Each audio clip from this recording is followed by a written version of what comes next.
I'm Atra El-Nashar in Washington. More cracks forming in the ceasefire between the United States and Iran. Hostilities resuming in the Gulf as President Trump acknowledges there's no guarantee the Iran war will end through diplomacy.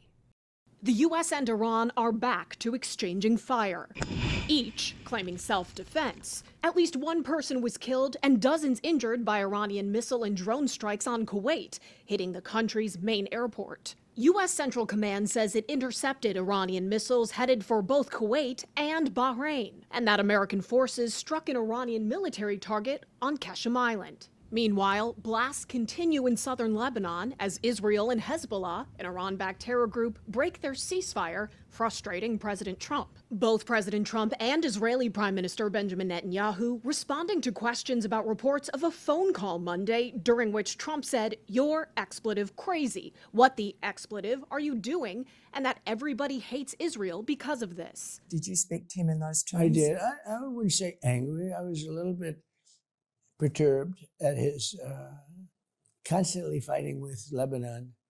You know, at some point I said, "Bibi, we got to stop this." We have common goals. Sometimes we have, as in the best of families, you have these tactical disagreements. They're united on preventing Iran from getting a nuclear weapon, which requires some level of cooperation from Iran. The president and his Secretary of State, Marco Rubio, giving conflicting accounts of where that stands. They've already agreed they're not going to have a nuclear weapon. Have they? Oh, yeah, they've agreed to that. We still don't have final sign-off from their system. Secretary Rubio telling lawmakers Wednesday negotiations with Iran haven't even started in earnest. What we're discussing now is what the negotiations will be about. The president is acknowledging the mixed messaging about a war he originally projected would last 4 to 6 weeks. People at home sometimes, I They hear get that they feel confused. anxious and confused. That's Yeah. good. That's good. It's If they're good. confused and the Iranians are confused. On the timeline, President Trump said it's unlikely but possible that the U.S. blockade on Iranian ports,